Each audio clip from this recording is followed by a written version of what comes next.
I have 5 days to get this done. 5 days. 5 days before paint. Fuck me. It's quite a challenge, isn't it? So my media manager came down Friday, it's Monday now, and he said, mate, you know, you realise a week Monday you've got to be painting that. And I was like, huh. I should probably go do some work then. I don't think I'm going home this week. There's so much to do. If you see my last video, the list is phenomenal. So I'm not going to waste no more time. I'm going to get on with this and shit. Knock me down.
.3 o'clock update.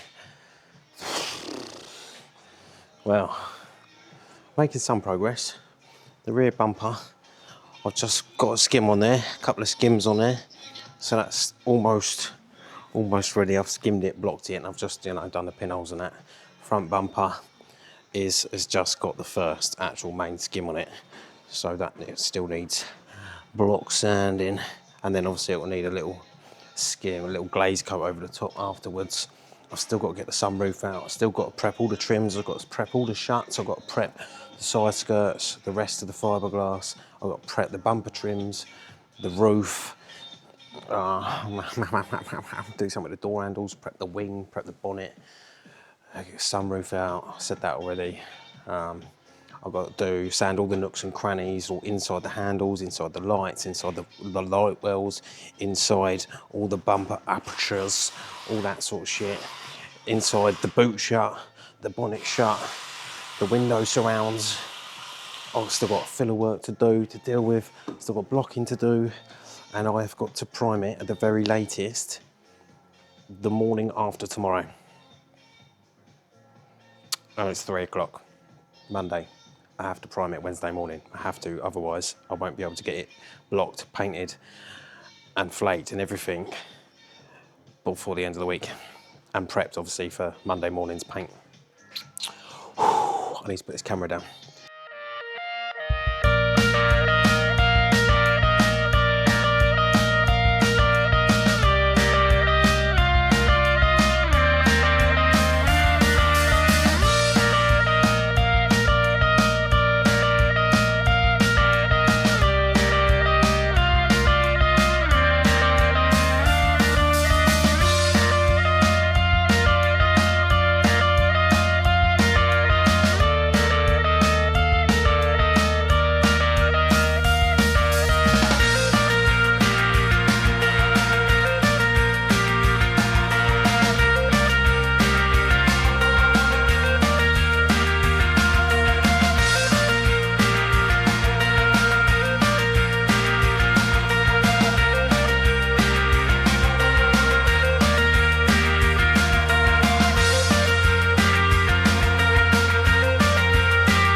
I'm making this video to say goodbye because I don't think there's going to be so much. I don't know if I'm going to fit it all in one video. So thanks for watching up to this point. Don't forget to come back and watch the next episode. Toodle pip. See you in a bit. Much love.